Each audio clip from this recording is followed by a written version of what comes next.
Welcome to session number 38.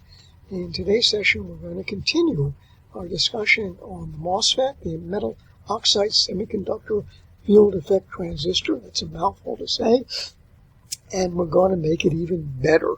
We're going to improve it. And the improvement that we're going to make is we're going to consider that the depletion charge increases as we move from the source to the drain. The inversion charge decreases from source to drain, and in order for charge balance to make any sense, to be correct, something's got to increase, and that's the depletion charge. So they're both negative. One goes down, Q inversion, one goes up, Q depth. And in doing so, along the way, we're going to introduce two new parameters, K and M, and we'll see how they are related, and we'll do some examples. There's going to be a bit of mathematics, nothing beyond the undergraduate level, however, so it's going to be a little bit tedious, but we'll deal with it. And if we have time, we'll start on the transverse field, the electric field from the source to the drain. So because there's some mathematics, we got to get ourselves hyped up and in a good mood. And what better way to get in a good mood than to listen to some Mozart? Whenever you're feeling down, click on some Mozart, and I guarantee you will be feeling better. So we're going to hear the last 4 or 5 minutes or so from the Mozart Piano Concerto number 22, and we'll see you in about less than 5 minutes.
Welcome back. This is a brief outline of the topics we'll be covering in today's session. It doesn't look like too many topics, but there's a lot to cover. And you know what? I'm going to do this again. We welcome back, and this is an outline of some of the topics we'll be covering in today's session. It doesn't look like all that many topics, but it's a lot to cover. And let's get started with the MOSFET improved theory. We're going to see what that improved theory is all about. We had a hint of it in our last session, and I'll just remind myself that the improved theory includes depletion charge variation along the channel. We'll say why that's really critical, and then we'll be looking at the current voltage characteristics with that improved theory. And we'll see that they're quite a bit different from the simple theory. They're a little bit more complex, but they're more correct. So that's a big deal. And then we'll be looking at two new parameters, K and M, which are a consequence of the improved theory, expressing M in terms of K, doing some examples, and then we'll switch gears and we'll look at the transverse electric field. That's the field that pulls electrons from the source to the drain, and we'll see how that varies along the channel. And we'll be ending with a beautiful video clip from the marvelous movie Dr. Zhivago, Somewhere My Love. Okay, let's get started. Equation 21.1 is just a restatement of the quote-unquote simple theory. Without a source-to-drain voltage, this term goes away. It's not there. I would say it's not relevant. It's not there. With a source-to-drain voltage, the channel voltage will increase from the source to the drain in the y direction. It is 0 at the source because the source is grounded, and it is VDS at the drain because that is the source-to-drain voltage. And it generally will increase linearly if the VDS is constant. Okay, and the minus sign comes from the fact that we're talking about NMOS, P-silicon substrate, and the relevant charge is electron and not hole charge. Okay, this is an expression for the threshold voltage. We've seen it a number of times.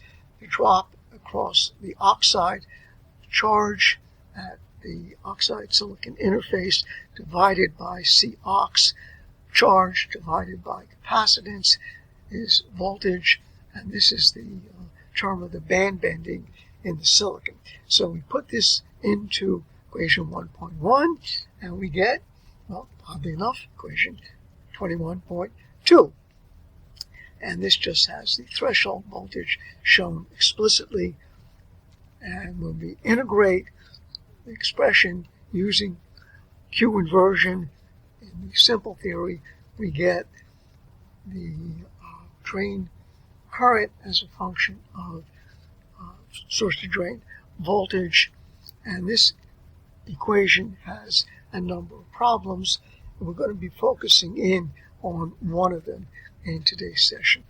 It assumes a constant mobility. That's wrong. Certainly this mobility is not the bulk mobility because it's the mobility in the channel.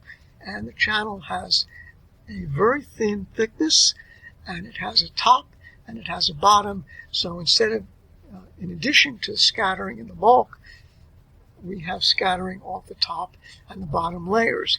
So this mu, it's usually written as mu effective, is quite a bit lower than the bulk mobility. The bulk mobility can be up to perhaps 700 or 800. The channel mobility is generally 100 or maybe sometimes even less, and that's a big problem in today's devices. We assume a constant, a long channel length L, also constant, but it's long, and that has some problems. We'll be talking about short channel effects in subsequent sessions. it overestimates the current by a significant amount, and that's what we're going to be focusing in on today's session. And it assumes the mobility is channel mobility is constant, and that probably is not true because the channel thickness, as thin as it is, it's also going to vary. So the channel mobility, not only is it much lower than the bulk mobility, it's not even constant, but we won't be talking too much about that. The fifth problem is that as VDS increases above the saturation current, the simple theory says that the IDS actually decreases. For very large values of VDS, the minus sign here takes over, so it would seem as if the channel current would actually go down and eventually go to zero. This is an example of an equation which may be correct, but it is only applicable in certain regions. This particular equation is applicable in the linear region for very small VDS up to VDSAT. At VDSAT, the IDS becomes constant, and this equation is no longer valid, or is valid only at VDSAT. Okay. So this is a repeat of figure 20.20 from chapter 20 from our last session. If the depletion charge would not change, this line here, instead of having a slope, has pretty much the inverse slope of the Q inversion. This would be a straight line. In our simple theory, we say that the Q inversion decreases as it must, but the Q depletion increases. So for every decrease in Q inversion, the Q depletion must increase by that same amount. And the reason is that the gate charge Q is constant along the channel. So the density of the gate charge at the source is equal to the density of the gate charge at the drain. There must be charge balance, so if this guy goes down, this guy has got to go up. And that is the source of the modified or improved characteristics. So we'll be focusing in on the depletion charge and how it changes along the channel. So we're going to start by writing the depletion charge in two ways. First with 0 VDS, and let's get started with it. Okay, we start, this is first way to do it, and let's just look at the gate voltage. So the gate voltage for any value of gate voltage, specifically below threshold, that's where we have phi here and not two times the bulk voltage. The first term again is the drop across the oxide. The second term is drop across the silicon. So this might not look like it, but this is, just, of course, it's just a drop across the oxide, and it is the voltage between the gate and the depletion charge at the interface. So in a real sense, it's just the depletion charge. So we identify this term right here, the numerator, as the depletion charge. And we can look at that again by deriving the depletion charge directly. It's just equal to the depletion width, WD, which is right here, this square root term, multiplied by the charge density, which is just Q times the doping density. And if we do the simple algebra here, we get exactly the same term as the numerator in this equation here. Okay, so we identified this term as the depletion charge, and now we rewrite the threshold voltage, and of course the threshold, the B is equal to 2 times the bulk, and we put in 2 times the bulk here, so it's 4. 4 goes out, comes at 2 out of the square root side. So this is the threshold voltage that we're used to. But now we're going to do the real big deal. We're going to say that the Q depletion increases. That's why we have the plus sign. It increases if there is a source to drain voltage. So we have a new term in the threshold, specifically for the depletion part of the threshold, which includes the increase in depletion charge along the channel. So this is the critical term, and this is our starting point.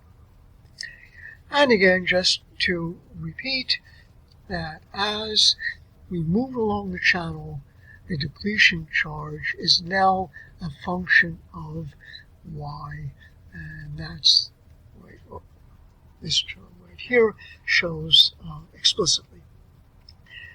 This increase in the depletion charge was not accounted for by the simple theory. It's going to make a little bit of a headache in the mathematics, but it's going to give us a good result. So I also just mentioned we've left out the flat band voltage because it's just a translation left or right, and it's just a pain in the neck, so there's no sense in just carrying it along. So now we can write an expression for the inversion charge, specifically showing this new term. This is equation 21.2, not 21.12. Let's take that out. If we did not have this term right here, this would be 21.2. Somewhere's back here, it is 21.2. It's got to be here somewhere. Yeah, here it is. This is 21.2, and now 21.4 includes, 21.5 includes this new term. That is what we now integrate. And here it sits. This is the new term, and the integration is reasonably straightforward. And here it sits. There are now 2 new terms. Here's one of them, and here's the other. And we have now 3/2 power instead of a square power. So it's pretty clear that something's going to be, well, specifically something, the IDS is going to go down because we no longer have square terms here. We have 3/2 power. So this is the starting point. This is what we're going to be working with, and it's going to be a lot of fun. Or not so much, but it's going to be interesting. So this is the old guy right here. An inclusion of the increase in depletion charge along the channel produced 21.7, and you can see that it is a bit more complex, quite a bit more complex than 21.8. It has all this stuff here, whereas we had just minus 1/2 VDS squared. Now we've got these 2 new terms which are going to profoundly affect the drain current. Okay, so our job initially is going to be to compare 21.8 with 21.9. 21.8 is just a repeat of 21.2, but I just called it another equation explicitly. And we're going to do that in a couple of different regions. But first, what I'm stating here is that this improved equation here, 21.7, is based on the requirement of charge balance. So that's absolutely true, and we didn't include that, so the simple theory cannot be even reasonable. And also the fact that experimentally we find the simple theory predicts a drain current which is too high. So those are 2 pretty important, powerful reasons that we need an improved theory. So let's look at this improved theory for small VDS, so-called linear region. And in that case, we're going to look at this is a mess, but we're going to look at the improved theory for small VDS. So let's say where this equation came from. Go back to 21. Here it is. VDS is much smaller than 25b. So we pull out the 25b. This becomes 1 plus VDS over 25b, and we expand it. 1 plus something very small, and that is, or small, and that's what's shown right here. So 1 plus something small raised to the 3/2 power is just 1 plus 3/2 times that factor.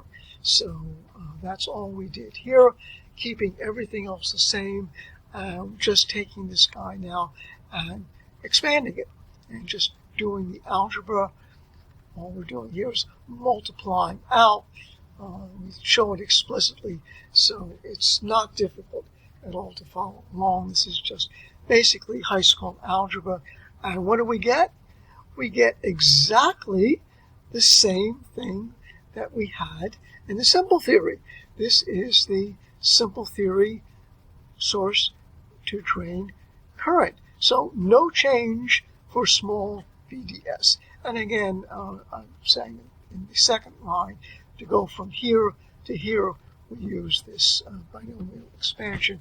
1 plus x to the 3/2 is 1 plus 3/2 x, where x is small. Okay, I don't know why I did this, but I think it's a reasonable thing to do anyway. Just catch our breath before we go on to the part where VDS is not smaller than the bulk potential when we get into the saturation region. So before we hit that guy up, I want to take a look at the fifth. Oh gosh, it must be someplace here. The fifth problem. We said as VDS increases, the current should drop off, and that's exactly what we're showing here. It has the form of a parabolic relationship where x is VDS. So we have a VDS squared, and this guy goes zoop, back down to 0.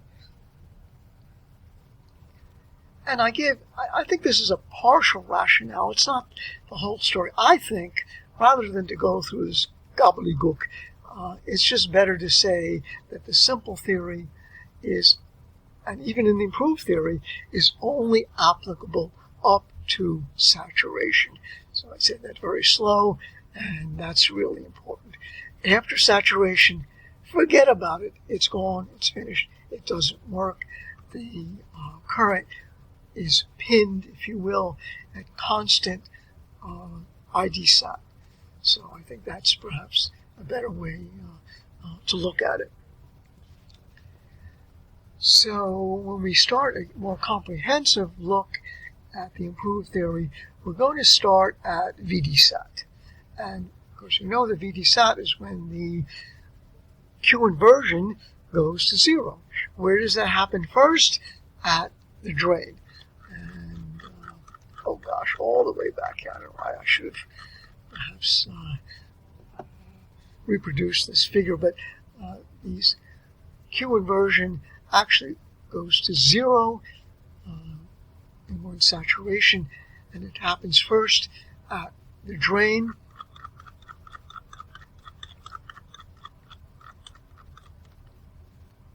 So if you write the Q inversion, we'll be looking at the drain where Q inversion goes to 0, happens at the y is equal to L.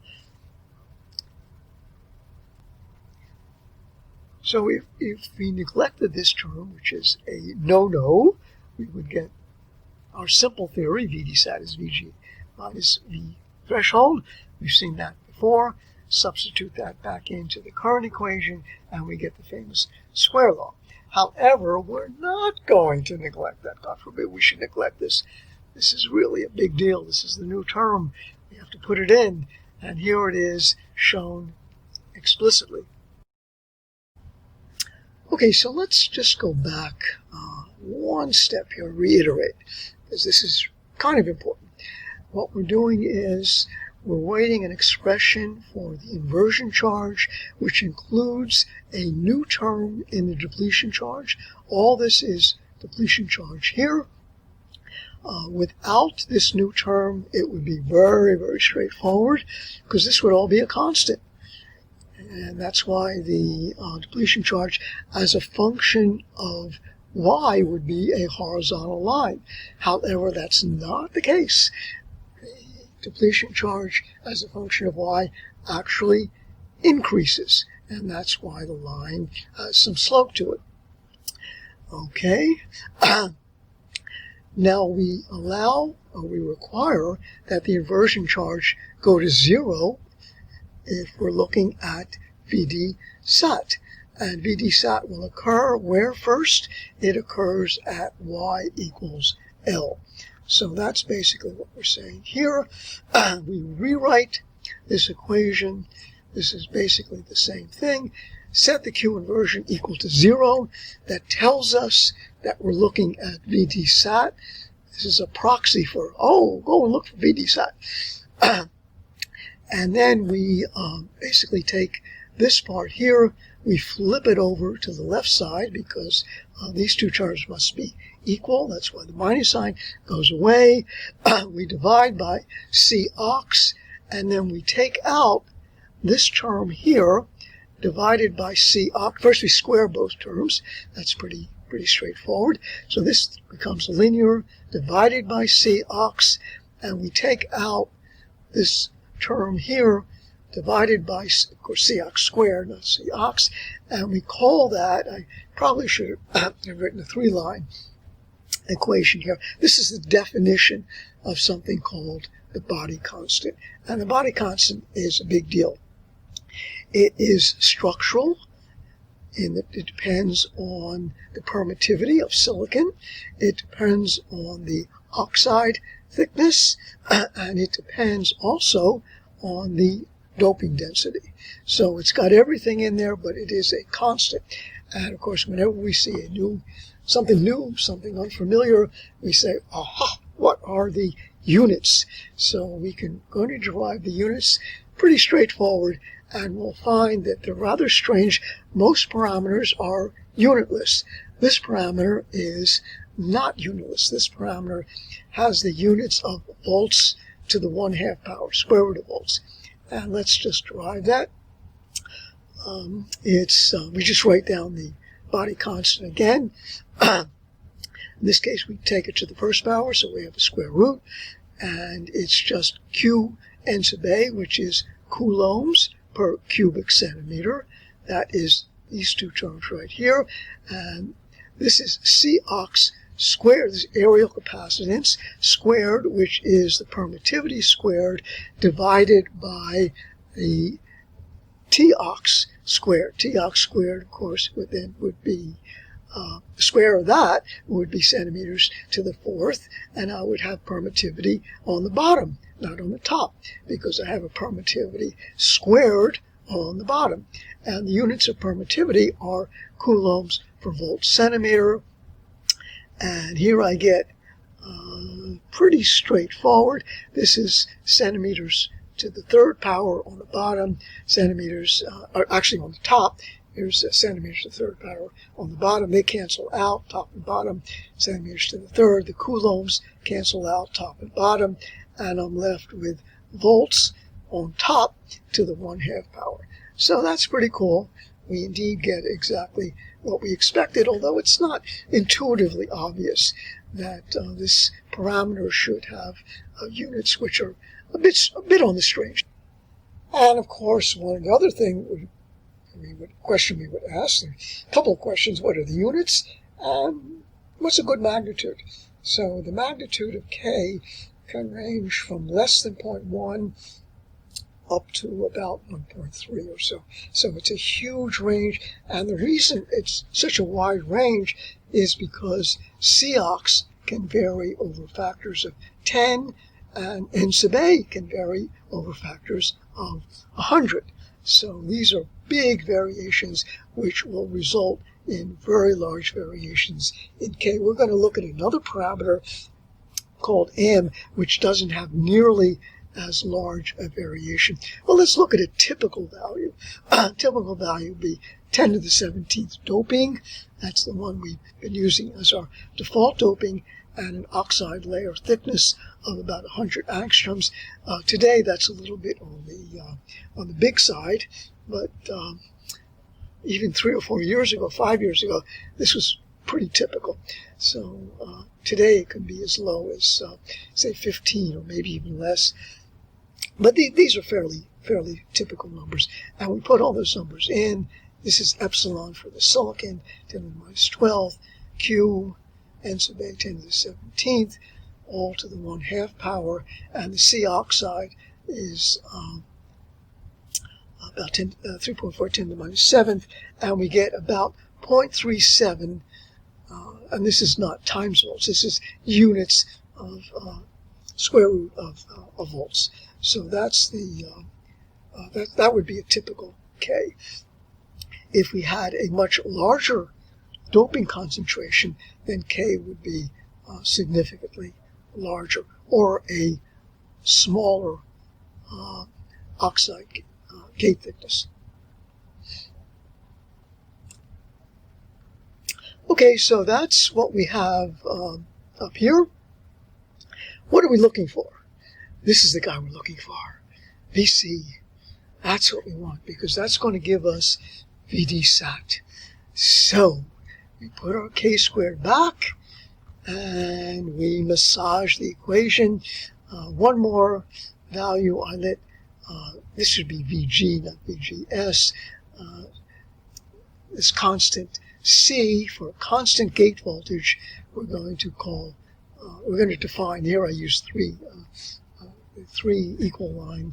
line equal sign, identically equal to the gate voltage minus 2 phi. Okay, so now we put that in to this equation, bringing this over to the left side. Here it is. It's equal to 0. So this is just we define the C simply to make this equation a little bit more manageable, or at least look a little bit more pleasant. And now we just group terms. We have a VC squared, that's what we're looking for, and we have to remind ourselves that this is VC as a function of y. However, we're looking for it for a special y. We're looking for it for y equals L, because that is where the channel voltage is equal to VD-SAT. So that's another very important thing that we have to keep in mind. So we group everything together. It's got a square term, it's got a linear term, and it's got a constant term, which now depends on this constant C, which is not important. We're going to throw it away, but it also depends on the constant K, and that is important. Okay. So, well, let's not be too intimidated by this. This is just a quadratic equation. So, hell's bells. It's no big deal. We know how to solve it. Ax squared plus bx plus c. This A is 1, this is our b, and this is our c. So there it is. So VC at, I probably should have put this in, VC at y equal L is by definition VD-SAT. This is the solution to the quadratic equation, and we just basically turn the crank, so to speak. You can follow all the steps. I think the steps are fairly clean, and this is the final result. The interim steps are not terribly important. It's just basic.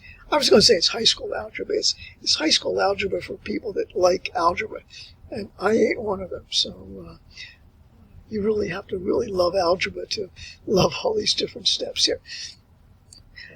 But the nice thing about it is it's got the simple theory here, more or less, and it's also got this new term here. If we would massage this in such a way that we could turn this into a V threshold, then we could actually isolate this term. It's not terribly important. This is the important term right here. Okay, so for small k, this is the important factor here. This is, for constant Vg, this is just a constant. For small k, I can let the 1 go away, so just the square root of 2Vg over k squared, and I take that out, multiply it by the coefficient k squared, and I get the square root of minus, that minus here, square root of 2Vg multiplied by k. I'm not sure we're going to use that. We'll see if we use that in the future. I'm not quite sure right now. Now let's go back and rewrite our drain current in the quote-unquote improved theory. So we've seen this equation before. I just rewrite it and I call it 2117. But it's really what we've seen a number of pages back. And as we mentioned before, this expression is certainly somewhat more complex than the simple theory here, although it's got the same coefficients here. That's always, this combination, as we mentioned previously, always appears, but it's got a couple of new terms, and instead of being a square term, there are some other terms here which reduce the current. Okay, now we've already seen what happens to the improved drain current for small VDS. We're going to do it again, but a little bit differently. We're going to expand it in a Taylor series, not in a binomial expansion. And a Taylor series says that the functional value at any point x close to some constant a, is equal to the function value at a plus the first derivative. That little thing up there is the first derivative, df dx at x equals a, multiplied by x minus a. So basically that's all we're doing here, that the drain current is equal to the drain current at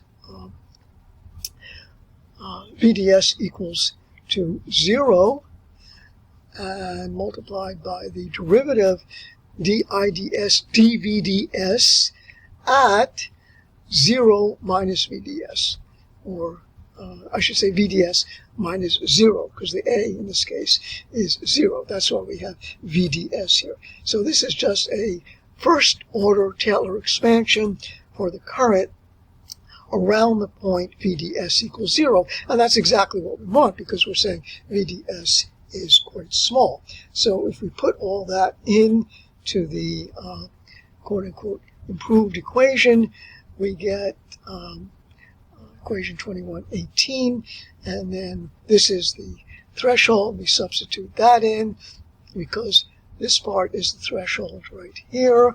So it is just, well, it's just exactly what we had previously for small VDS. This is the linear region. This is the region where the VDS is controlled both by the gate voltage and, I should say, IDS. IDS is controlled by the gate voltage and the VDS. So it's a straight line, and here is the slope.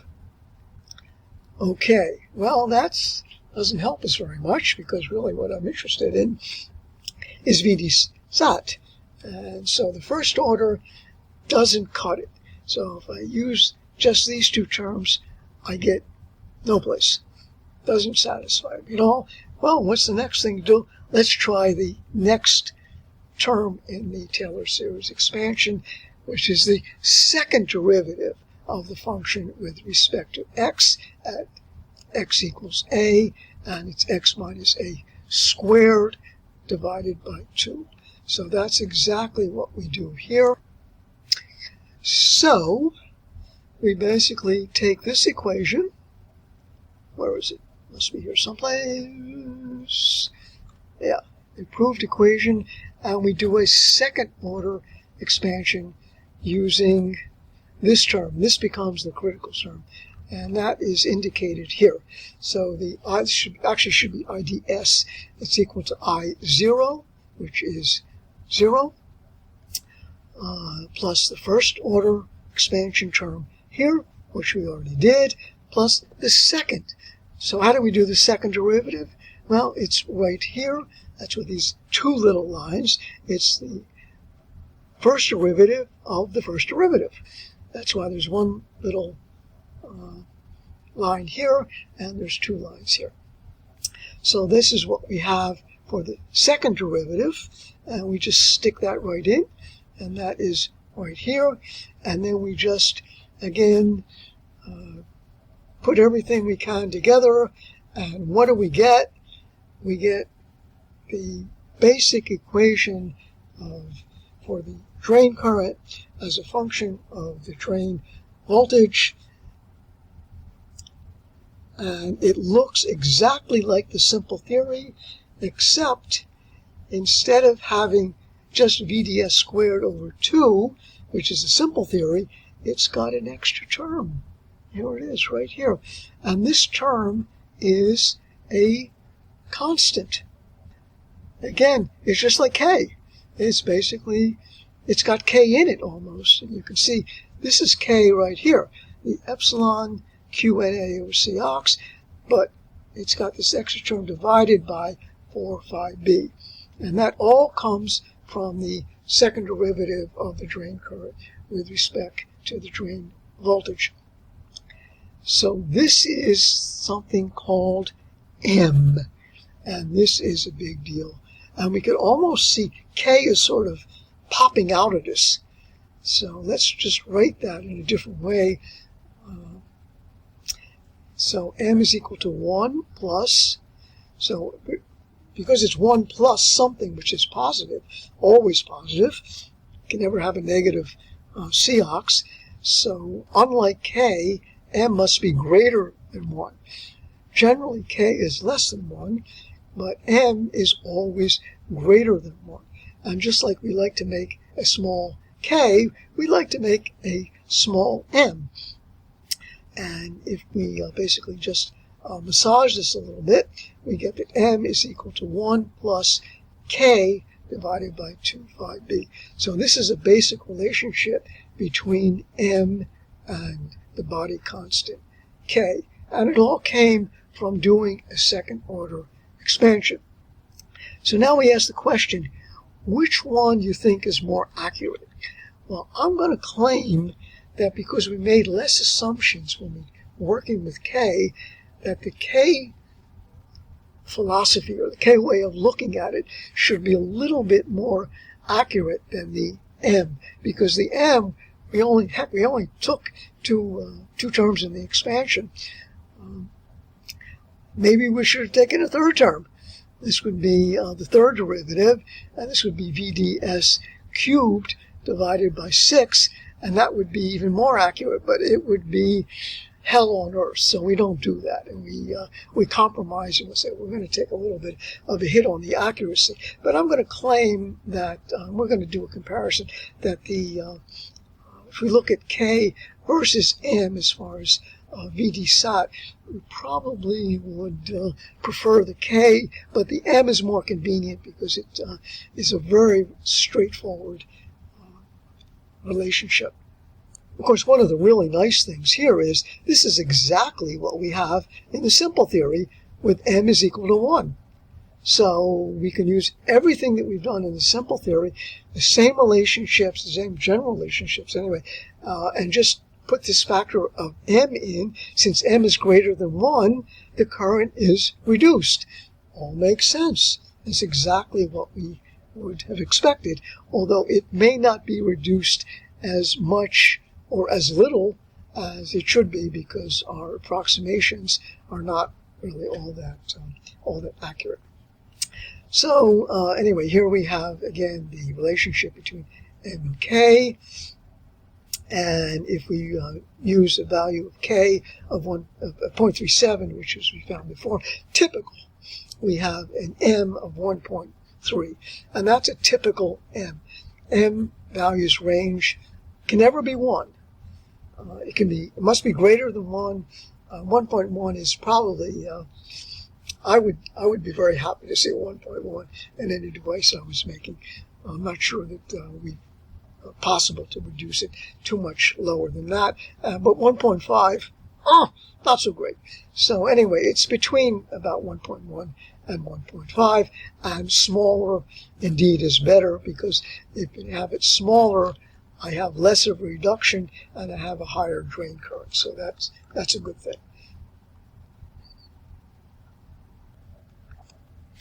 Okay, I probably shouldn't have skipped over this paragraph here. We would be tempted, don't give it the temptation, ever. We'd be tempted to conclude that using either M or K would give the same value for VDSAT, and of course for IDSAT. One determines the other. We know VDSAT, we know IDSAT. This is not the case because they're different models, and they do approach the same value if M approaches 1, and if M approaches 1, then K approaches 0. But that's not very likely that M will even approach 1. So the larger M is, which is to say the larger K is, we would expect the more that they will diverge, and we'll find that indeed is the case. And again, I'm just repeating here because this quote-unquote M model is based on a second-order expansion. We would expect to yield a result which is maybe not quite as good as the K, because we don't have as many assumptions in the K as we do in the M. Okay, so let's manipulate M. Here it sits again. Or at least this part of the M right here. We'll add the 1 later. And if we manipulate that, we find that this thing right here is equal to epsilon divided by WD max. And that's a fairly straightforward manipulation. And we put all that stuff back. Put that this term right here going back into this equation, epsilon over d max divided by CI. So this is the full M. This is the structural part, or part of the structural part, divided by Cox. Well, Cox is just epsilon divided by Tox. Now, I want to use the same epsilon. This is the epsilon for silicon, and I'd like to convert the epsilon for the SiO2 into the epsilon for silicon, and I do that just dividing by 3, because the epsilon for silicon is 12, the epsilon for oxide is 4, and that's where this 3 term appears here, so I can use the same epsilon, and that's a good thing, because the epsilons cancel, which is really good.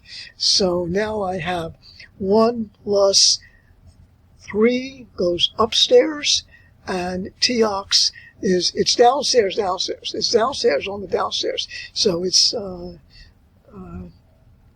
becomes upstairs. So Tox goes way, way up. The epsilons cancel out, and we have M is equal to 1 plus 3 Tox divided by WD max. Okay, so we have VDSAT. That's a good thing in terms of this parameter called M. And, did I mention this? If I didn't mention it, we'll mention it next. We'll actually prove it next time. M is dimensionless. So that's actually kind of important. And we'll see why. See, the volts to the 1/2 power cancel out. So that's a good thing. How do we find the saturation current? Well, no big deal. Go back to 2121 right here. How do we find the saturation current? We take the current, and we do the first derivative with respect to VDSAT, and we let that derivative go to 0. Because remember, the curve goes linear, then it curves down and eventually goes flat. So the first derivative of the current with respect to VDS becomes 0, and that's all we're doing here. Where is it? Dum, dum, dum, dum, dum.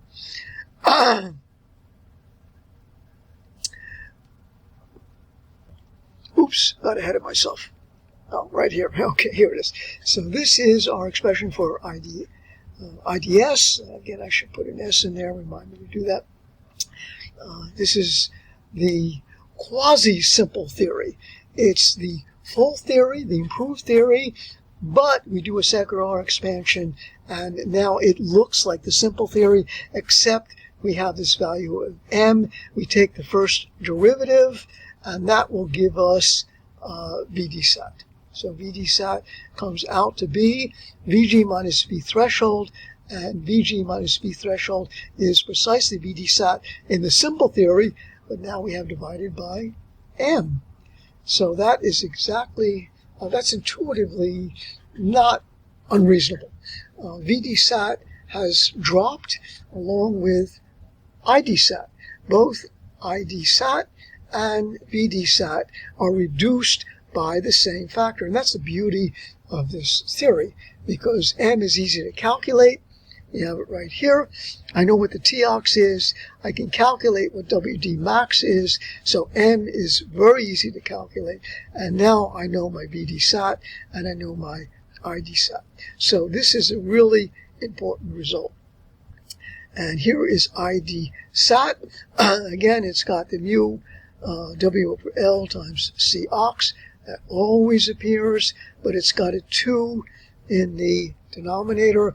It has been reduced, but it's still square law. And that's exactly what we would expect, because the current depends on the gate voltage squared. And we're going to take a look at that where it doesn't depend on the gate voltage squared. And that's a big deal. So now we have two ways to calculate VD-sat. One depends on this thing called K. That's what we were doing about 10 or 15 minutes ago. Another where we're using the second order expansion and we have the M. This is convenient. This is pleasant. This is easy. This is icky. You don't want to do this. This is a lot of junk here to calculate. We much prefer this, although my claim is that this may be and probably is a little bit better, or at least more accurate. So again, we just rewrite K. So let's compare them. We're going to compare our VD-sat using M and using K. And we'll just take a look at a few examples. First, we'll put in typical doping, or default doping, 10 to the 17th. Here we're going to use a little bit more aggressive Tox. It can be even thinner than this, but instead of 100 angstroms, we'll use 50 angstroms and a gate voltage of 5 volts. That's actually pretty big. Why I chose that, but oh well. Let's see what it works out. So we have to do all this stuff here.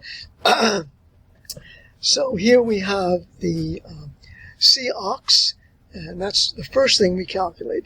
If we're given Tox, for goodness sakes, calculate Cox, because you're going to use it. So we calculate Cox, and it's reasonably small, which is a good thing, because the gate oxide is pretty darn small, although it could be smaller. And now, of course, we always need the threshold. Let's calculate the threshold.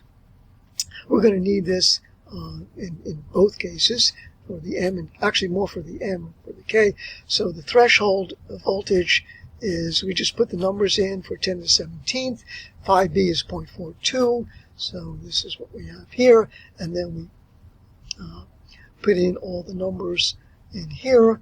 This is our Cox, which you just calculated. Permittivity for silicon, the electronic charge, the doping, and this is actually 2 times 5B is 1.68. So it's 0.84 divided plus 0.84 times 2. Sorry about that. And we get that the threshold voltage is 1.09 volts, and that is for the simple theory. There's no M's in this. That's the really simple theory. Now let's look at K. So again, we put in the permittivity, electronic charge, and the doping density divided by C-ox, and we get a K of 0.19. That's better than the 0.37. Why is it better? Because the T-ox is 1/2 the value. So 1/2 the value means that the C-ox is, let's say, C-ox is bigger or smaller? It's bigger, right? It's bigger than the 100 angstrom case. As the T-ox gets thinner, the C-ox gets larger, and that's why this value of K is 0.19. That is really, really a good value of K. And of course, we can also calculate WD max, which is about 1/10 of it's 10 to the minus 5 centimeters is how many microns? Think about that for a second. I had to think about it for a second. It is 0.1 microns because 10 to the minus 4 centimeters would be 1 micron. So this is 0.1 microns. Again, a good value because we have a fairly high doping density. Okay, so what is our VD-SAT? Put all that stuff in. Our VD-SAT works out to be 3.6 microns. Not microns, volts. Volts. Sorry about that. I'm getting senile in my young age, not in my old age. Okay, so VD-SAT is 3.6 volts. And how about, what does M give? Well, we know T-ox, we know WD max. So our M is 1.15. That's a really good value for M, again, because the T-ox is so small. This is a typical value for M, and that is absolutely incorrect. And I cannot let that go because this should be a... okay, so I corrected that. It could be, varies between 1 point, but that's pretty aggressive. I guess people have done that. To one, actually, this could be probably 1.3, but somewhere's between 1. I don't know. I'm pushing it at 1.05. I think that's pushing it quite a bit. But say 1.1 to 1.3, 1.4. But anyway, according to this theory, here the M is 1.15, which I think is pretty darn good value, and we get a VD-SAT of 3.4. So in the one case, we got 3.6 volts, using which we think would probably be a more accurate description, and the other case 3.4. Now they're certainly very close. There's only about 6% difference. If I was pinned to the wall and a gun was put to my head and say, which one is better? I would say this guy is probably better. It may be a little bit less than 3.6, but I suspect it's more than 3.4. And just a couple more cases. If we reduce the gate voltage to 3 volts, then it works out both the M and the K go down, and we get VD-SATs which only disagree by about 4%. So if you look at two extreme cases, I'm doing this rather quickly, you can read about it at your leisure. If we have an increased M, I claimed, and let's see if it's true, that we have an increased M, we have an increased K, and the difference between the two VD-SATs should be larger. And indeed, that is the case. Let's see, the VD-SAT for the M gives about 2.7, the VD-SAT for the K gives 2.96. So that's a significant, it's about 10%. So that's a significant difference. On the other hand, if we reduce both the M and the K by making the T-ox smaller or thinner, and that's pretty darn thin, or the doping lighter, then I should get very good agreement. And let's see if that agreement works out, 3.86 or say 3.9, and also 3.9. So to at least to 1 decimal places, they agree exactly. And the M in this case is, where's the M? Very small, 1.06. That is really, really small. And the K correspondingly is also very small, 0.08. That is extremely small. So again, all of that makes a lot of sense. And just one more point. Devices today are scaled, which means that they're made smaller and smaller and smaller. The L is made as small as we possibly can, and that scaling requires that not only is L made smaller, but a lot of things are changed. The doping goes up,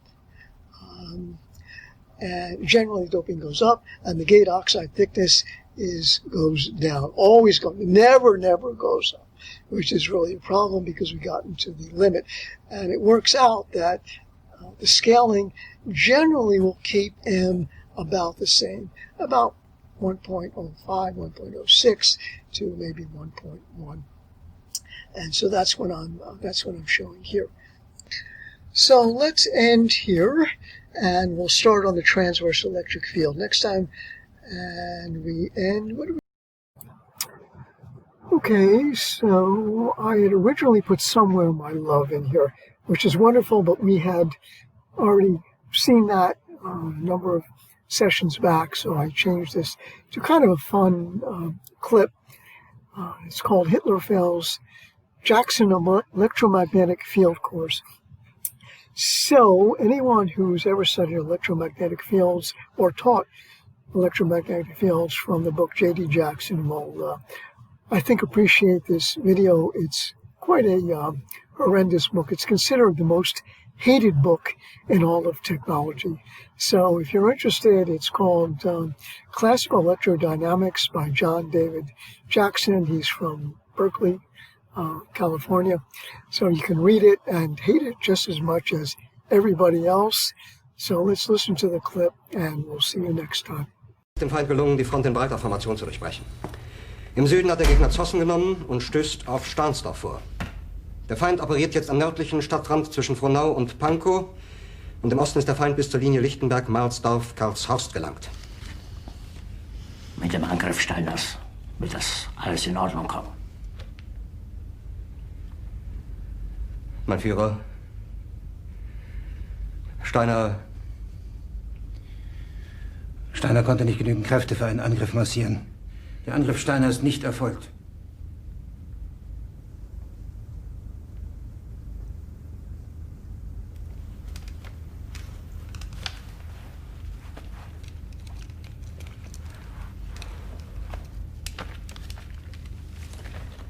Es bleiben im Raum Keitel, Jodl, Krebs und Burgdorf.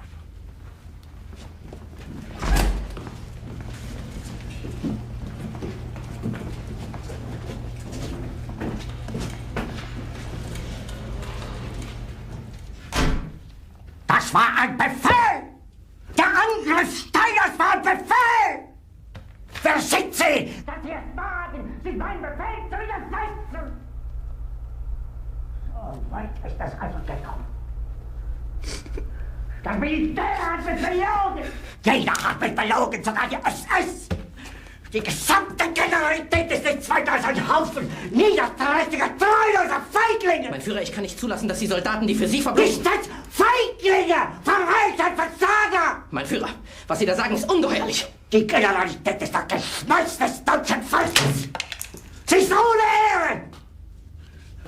Sie nennen sich Generale, weil Sie Jahre auf Militärakademien zugebracht haben, nur um zu lernen, wie man Messer und Gabel hält! Jahrelang hat das Militär meine Aktionen nur behindert. Es hat mir jeden nur ersichtlichen Widerstand in den Weg gelegt. Ich hätte gut daran getan, von Jahren alle höheren Offiziere liquidieren zu lassen, wie Stalin.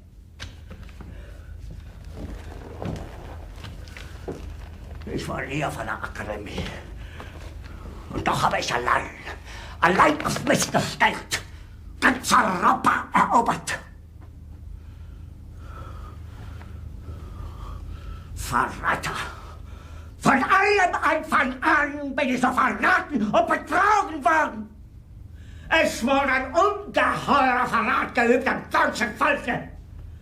Aber alle diese Verräter werden bezahlen. Mit ihrem eigenen Blut werden sie bezahlen. Sie werden es saufen in ihrem eigenen Blut. Bitte gerne. jetzt beruhig dich doch.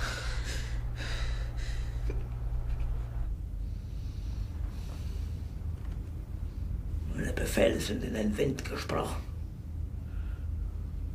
Es ist unmöglich, unter diesen Umständen zu führen. Es ist aus.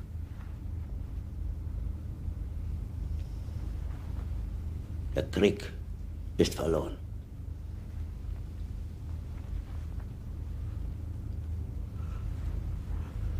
Aber wenn Sie, meine Herren, glauben, dass ich deswegen Berlin verlasse, irren Sie sich gewaltig.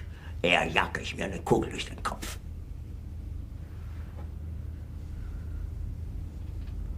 Tun Sie, was Sie wollen.